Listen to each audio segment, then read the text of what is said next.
and it just seems to me he cannot stay away. This is what he does. This is who he is. Inside Scoop time with our FT senior insider, Ken Rosenthal. Ken, great to see you. We got one more before you start up your series, Dodgers and Padres. Before that, we'll really dive into that. Your thoughts and reaction to what was a super cool game yesterday with the Mets and the Brewers. What'd you think of that one? It was an amazing game and amazing right to the end. Great pitching early, and then the Brewers taking the lead on the back-to-back homers by Bowers and Frelick, two guys you wouldn't have expected.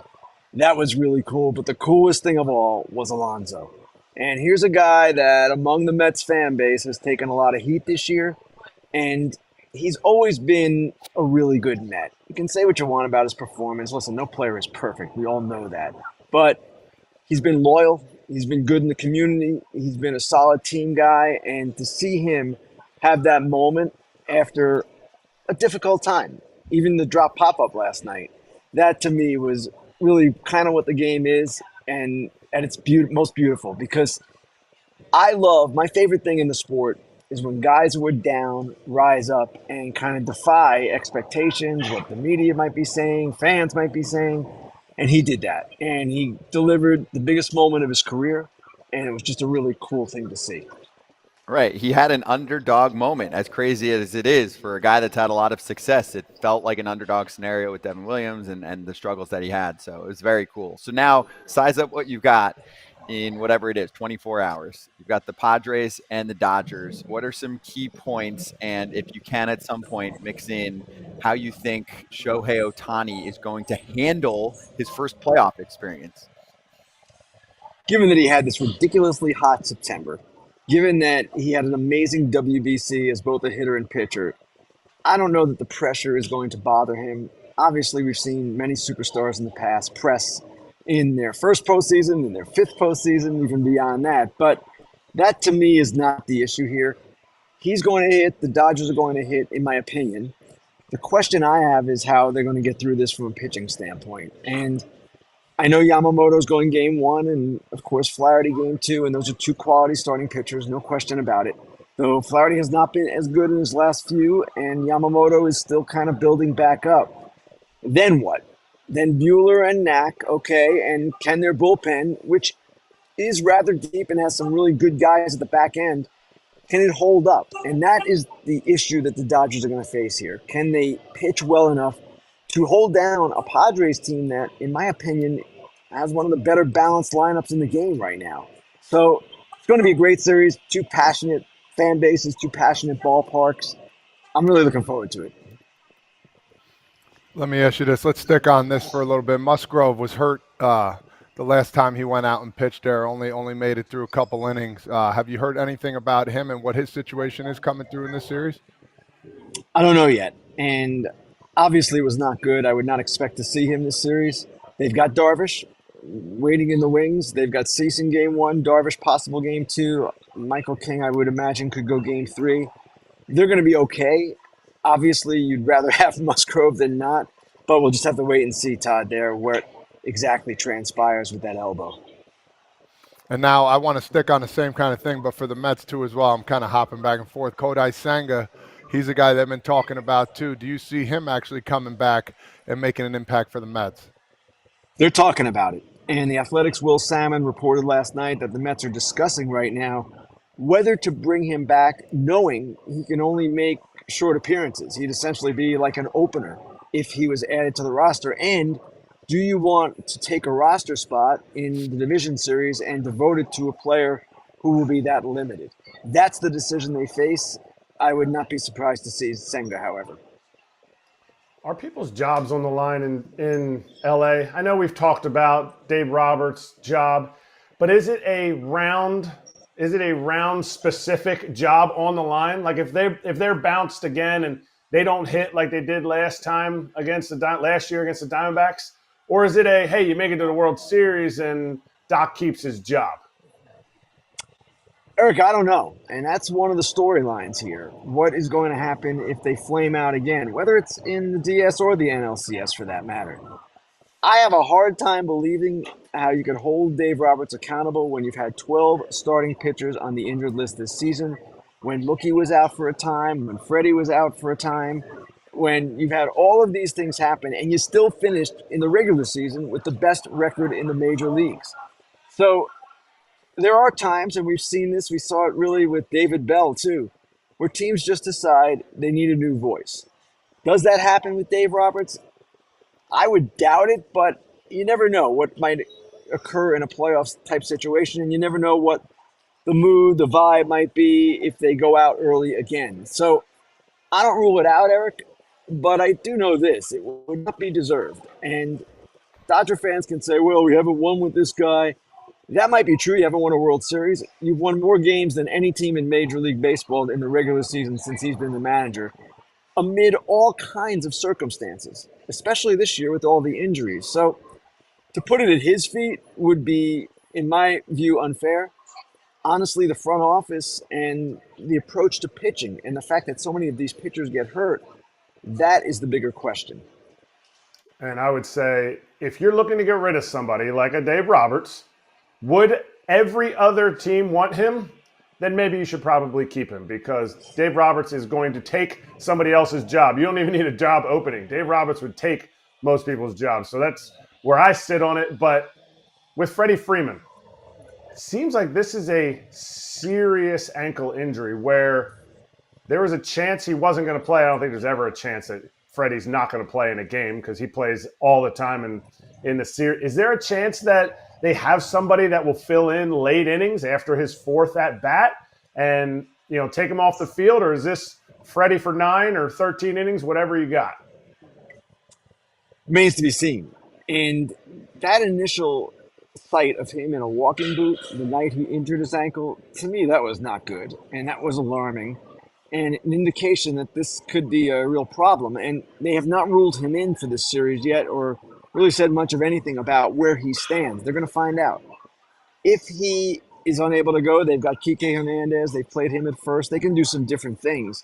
But my goodness, Freddie Freeman is one of their big three, right? And he's someone that when he is healthy and even when he's not 100% is one of the best hitters in the game, best hitters of this generation. So he's critical for them. And if for some reason he's out, the question you asked about Ohtani becomes more relevant because you take hitters away and then it becomes easier to pitch around guys and all of these things that take place. I know Betts hits behind Ohtani, I get that, but it just is a different dynamic in the lineup. So we'll see. This is one of the questions lingering over this series. Tito Francona, the new manager of the Cincinnati Twins, as we've been hearing about. Reds. Or excuse me, Cincinnati Twins. Where am I at? If they brought those teams together, they would be in the playoffs. That's interesting. Yeah. I don't know where my brain is. Of the old Cincinnati Reds, baby. My question to you about this whole thing, I know there's a couple other people involved, like Freddie Benavides. I thought would have also been a good fit there. He's been there for a long time. Do you think Tito – well, let me ask you this. Why do you think Tito went right away? Do you think maybe if he would have waited a little bit, there could have been another opportunity with a team that's already, been apart or been in the playoffs and stuff like that? Or was Tito, do you think he's like, you know what, let me just take this job so I can get one and get back into the game? Todd, this is an excellent question. And my first response to this was surprise, simply because he stepped down when he was having physical issues and he was not feeling great even about the way he was managing players. It just didn't feel right to him. And this was only a year ago. And yet he jumped back in, and it just seems to me he cannot stay away. This is what he does. This is who he is. And Tito is just going to manage as long as he possibly can. The question you raise about the bird in the hand with Cincinnati versus possibilities that might arise, I would imagine he saw it as, yes, here's a job that's open. I can get it. It's in a similar market to the one I was in before, as opposed to, say, an LA market or a New York market, something like that, where the pressure might be even more intense than it would be in Cincinnati or Cleveland. That might be part of it. His press conference is Monday. There are going to be a lot of questions asked about these kinds of things, and I'm sure he'll have answers. All right, Ken, let's finish with this. The news that the Minnesota Twins will not have Pat Levine as part of their front office anymore. First off, do we know, was it a firing or just a parting of ways? And anything else you can add to what's going on there? hard to know exactly what it was. It's being presented as a mutual parting that he wants to pursue other opportunities, but at the same time, is he the scapegoat for this, or is this a situation where him and Falvey weren't as good as they once were? I'm not exactly sure. I'm not exactly sure how that all came to pass and came to be. But Thad Levine is a well thought of executive, and I imagine he'll land somewhere. I don't know which role it'll be. I don't know which team it'll be, but I would suspect there's always more to these things than meets the eye initially, and I would suspect that that's the case here too. Okay. And I'm being told one more because, we kicked this around the other day. The Miami Marlins. I'm actually genuinely curious what the line is here. Like, did they go past the line of what a new regime will usually do? Someone comes in, he wants to kind of take the whole situation over. We've talked about it a couple times this week. Ken, for me, I know, many teams, when there's a new leader of a front office, they do want to change a good chunk of it. Some of these sounded like positions that didn't even have to do with winning or losing. So is this like a line that was crossed, or is this still pretty normal and maybe just a little bit more on the firing side happening all at the same time? Some teams will like layer it out over a course of a year or two. Scott, I would say this is a situation where the line was crossed.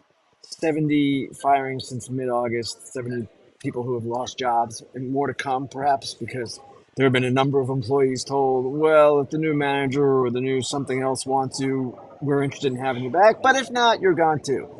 That's a huge number. And it is not a healthy number, in my opinion.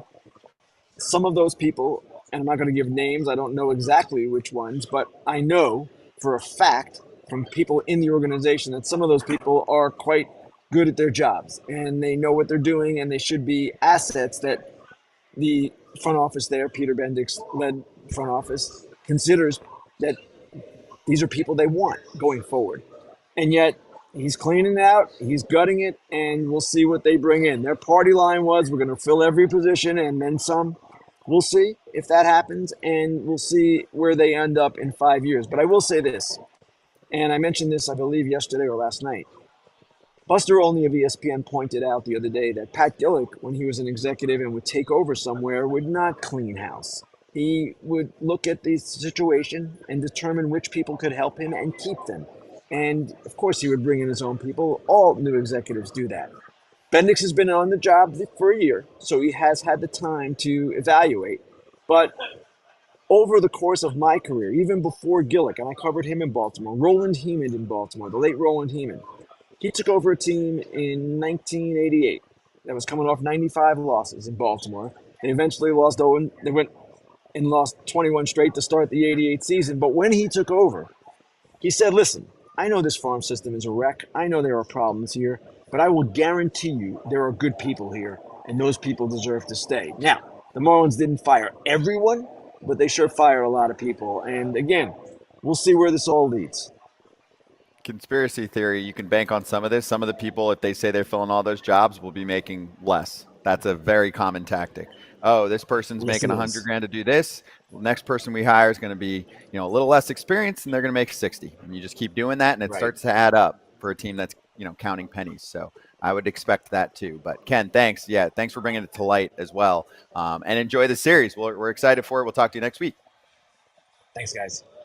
Thank you. Ken Rosenthal on Fair Territory next week, part of the FT Network, with Alana Rizzo on Thursdays, 12:30 Eastern on the FT YouTube channel. Ken running point early next week. And, of course, you should catch him this weekend. You're going to see Kenny Ballgame on Fox. Hey, everybody. Be sure to like and subscribe for more content. We're back here every weekday, all year long, so do not miss an episode. The videos are coming in all day. Here's another video you might enjoy. Baseball the way it should be covered.